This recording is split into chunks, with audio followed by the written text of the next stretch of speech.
Mr. Price, why should Americans care about Graham Linehan's arrest? I think they should care because it shows very clearly what's happening in Europe. Really quite draconian and bizarre laws that we have in Europe when it comes to speech. Speech is the greatest threat to the European Union at this point. Being openly able to criticise the various escalating crises in Europe is the worst thing that they can have. So that type of legal system is now being pressed down via these digital content moderation rules into American speech. European laws now being exported by the European Union. Mr. Linehan, to my knowledge, you were the first person arrested by the UK government over tweets, but this could have happened to any American resident who uses social media to discuss politics. Isn't that right? I mean, if somebody was on their way back from the UK and suddenly arrived at Heathrow, they could be arrested too, even if they were American citizen.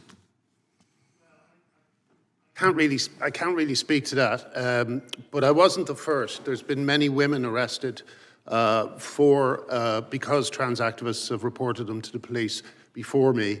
As far as America goes, I don't think they would like the publicity of arresting an American national in the UK, but we really only have that to depend on. You know, they just choose not to do it at the moment. So yeah, I think that there is a general danger of people being affected by, you know, really quite random rules on speech. Something that, like saying that there are two sexes, used to be something we all believed. I believe Mr. Raskin possibly even believed it. But nowadays, people are pretending not to believe that there are two sexes. And it is it's something that destroyed my whole career in life, that I insisted on the truth. So, yeah, we can't rely on the kind of mood of governments being affected by incoherent liberal orthodoxies.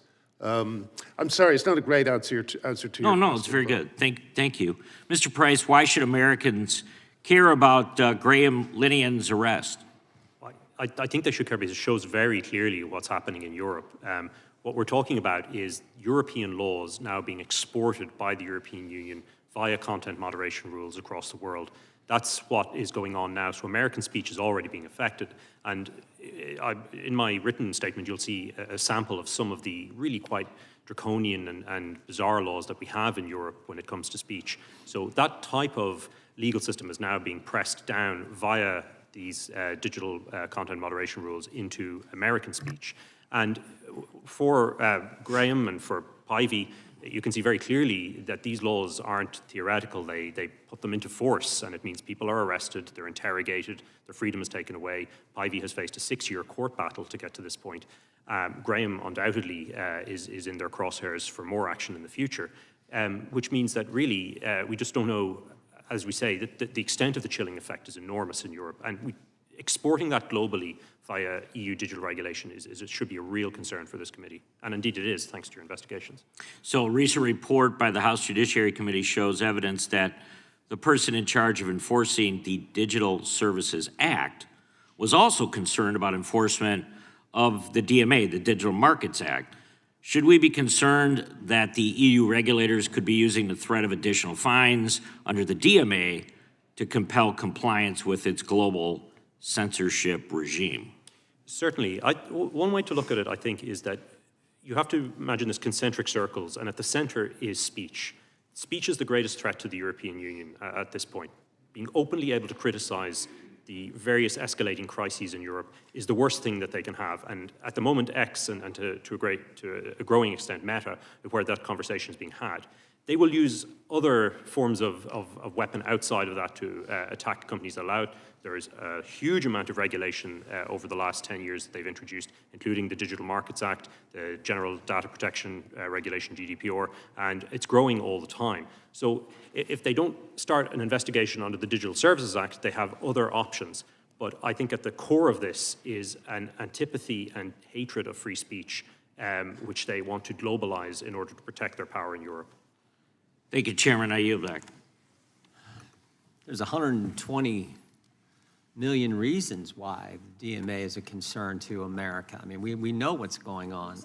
Mr. Chairman, the yeah. gentleman has a unanimous consent. Thank you. I've got two quick UCs. One is from Tech Policy Press, how the House Judiciary GOP misread Europe's 120 million euro X decision.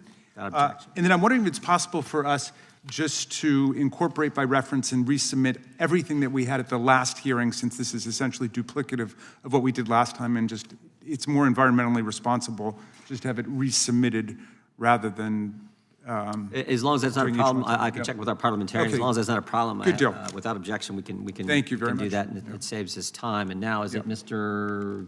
Natt, the gentleman from New York, is recognized. Mr. Chairman, masked federal agents are wreaking havoc in our streets and killing our citizens. The Trump administration has launched a brutal and reckless campaign to strike fear in immigrant communities, conducting warrantless raids, pulling elderly people from their homes without judicial warrants, tearing children away from their parents, and taking the lives of American citizens who are exercising the First Amendment rights to protest and to shine a light on the horrors unfolding in their communities. It's no wonder the Republican majority wants to change the subject and to distract from its utter failure to perform oversight over the Trump administration's lawless and deadly policies. But it is absolutely galling that they have called yet another hearing on alleged threats to free speech in Europe, while they stay silent about the greatest threat to free speech on either side of the Atlantic, the President of the United States. From the earliest days of his administration, the President has conducted a full-scale assault on the First Amendment, targeting news organizations, individual journalists, individual students, and even comedians who would dare challenge him or his policies. Any news organization that publishes unflattering coverage or any journalist who asks a question he does not like is at risk. He has tried to ban the Associated Press from the Oval Office because it refuses to use the absurd name Gulf of America. He has sued such prestigious outlets as the BBC, the New York Times, and the Wall Street Journal for billions of dollars apiece because they have reported true and critical information. He is hoping that they will be intimidated and will follow the cowardly examples set by CBS and ABC's corporate owners who settled baseless lawsuits. CBS's parent company was handsomely rewarded for this strategy when its multi-billion-dollar merger was approved days after settling with Trump.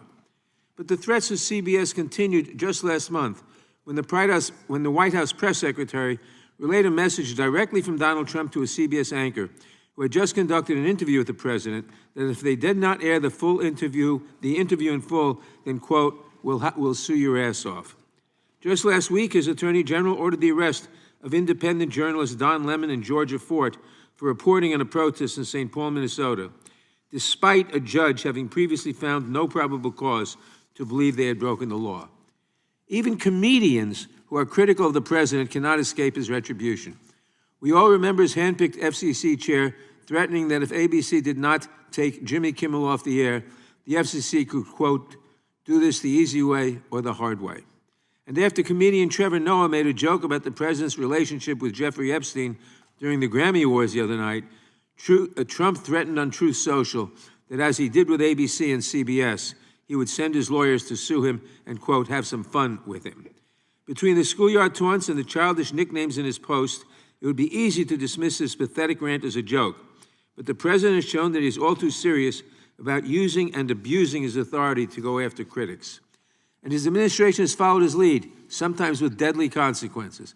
When Alex Preddy and Renee Good were shot in cold blood by ICE agents, it was because they were exercising their First Amendment rights to protest and monitor law enforcement. They were trying to hold these agents accountable, filming their activities and shining a light on their abuses. Administration officials rushed to paint the victims as the aggressors, smearing their names and making false claims about what happened. It is only because we have video evidence of these incidents that we all know the truth.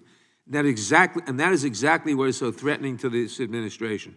They want to silence their critics. They will use any means to do so. They've even pressured tech companies to take down apps that allow people to alert their neighbors about ICE activity in their community. But while the Trump administration conducts a breathtaking assault on the First Amendment, we have not heard a peep from our Republican colleagues.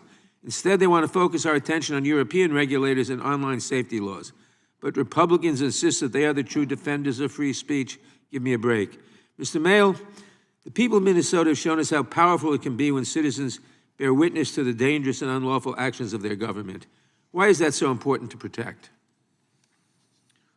Well, our First Amendment protects our right to record ICE, and I want to just focus in on that as a really important part of the constellation of accountability. Taking photographs and video of things that are plainly visible in public spaces is a constitutional right, and that includes police and other government officials carrying out their duties. And specifically, the First Amendment protects the right to both photograph and video police conduct occurring in both public, because it protects the right to gather information about what public officials do on public property, and because it protects the right to record such matters. And that includes the right to live stream such content.